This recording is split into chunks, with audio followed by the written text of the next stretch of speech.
So hi. Today we're having 31-year-old. ఈమె కాకినాడ నుంచి వచ్చారు.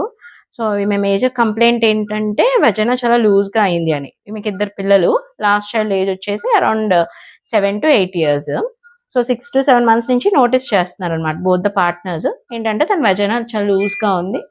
ఇంటర్ కోర్స్ చేస్తున్నప్పుడు వైఫ్ అండ్ హస్బెండ్ కలుస్తున్నప్పుడు సెక్షువల్ గ్రాటిఫికేషన్ రావటం లేదని. సో ఈరోజు మనం వెజైనోప్లాస్టీ చేస్తున్నాం అనమాట. అంటే వెజైనాని టైటన్ చేస్తున్నాం. సో మీకు ఏమైనా డౌట్స్ ఉన్నాయండి ఈ ప్రొసీజర్లో ఏమైనా? ఇప్పుడు ఇచ్చిన అనస్థీషియా మీద డౌట్ ఉంది. ఏంటి? అది అనస్థీషియా ఇలా నడుముకోవడం వల్ల ఏ ప్రాబ్లం ఉండదు? ఏమీ ఉండదు, ప్రాబ్లం ఏమీ ఉండదు. మీకు చేసినప్పుడు కూడా ఈ నడుం కింద భాగం అంతా మీకు తెలియదు. పైకి మీరు మాట్లాడగలరు, చూడగలరు, మాతో కమ్యూనికేట్ చేయగలరు, కానీ కింద అంతా స్పర్శ తెలియకుండా చేస్తాం. అందుకే నడుంకి ఇస్తాం అనస్థీషియా. ఓకే, ఇంకా ప్రెగ్నెన్సీ టైంలో సి సెక్షన్ చేసినప్పుడు ఈ అనస్థీషియా ఇవ్వడం వల్ల బ్యాక్ పెయిన్ వస్తుందని అనేవారు. ఇప్పుడు సేమ్ అనస్థీషియా తీసుకోవాలి ప్రాబ్లం? యాక్చువల్గా ప్రెగ్నెన్సీ టైంలో అనస్థీషియా వల్ల నడుం నొప్పి కాదు. మనకి ప్రెగ్నెన్సీ టైంలో ప్రెషర్ అంతా లోవర్ బ్యాక్ మీద పడుతుంది.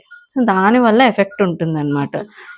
దానివల్ల మెయిన్గా వస్తుంది. కానీ అందరూ ఏమనుకుంటారంటే నడుంకి ఇచ్చిన ఇంజెక్షన్ వల్ల నడుం నొప్పి వస్తుంది అని అనుకుంటారు. ఓకేనా.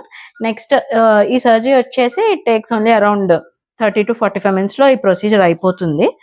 పోస్ట్ ఆప్ కూడా ఏంటంటే మీకు నెక్స్ట్ డే ఇట్సెల్ఫ్ మీరు వెళ్ళిపోవచ్చు ఇంటికి, ఏమీ ఉండక్కర్లేదు. సో నెక్స్ట్ ఎటువంటి జాగ్రత్తలు తీసుకోవాలి ఏంటి అంటే, వైఫ్ అండ్ హస్బెండ్ కలవకూడదు, సెక్షువల్ ఇంటర్కోర్స్ అనేది జరగకూడదు. అట్లీస్ట్ ఒక 1 month గ్యాప్ అనేది ఉండాలి. 1 to 2 months maintain that gap. Next ఏంటంటే ఇండియన్ టైప్ ఆఫ్ వాష్రూమ్స్ వాడకూడదు, western type of commodes use చేయాలన్నమాట. ఓకే, స్క్వాటింగ్ పొజిషన్లో కూర్చోకూడదు, కాళ్ళు మటం వేసుకొని కూర్చోకూడదు, దగ్గరికి పెట్టుకొని కూర్చోవాలి. ఎందుకంటే మనం వెజైనల్ టైట్నింగ్ చేస్తున్నాం కాబట్టి.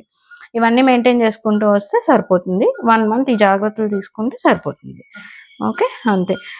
ఇమీడియట్గా నెక్స్ట్ డే మీరు డిశ్చార్జ్ అయిపోతారు. మీకు యాంటీబయాటిక్స్ ఇస్తాము. 5 to 7 days వాడుకుంటే సరిపోతుంది. ఓకే.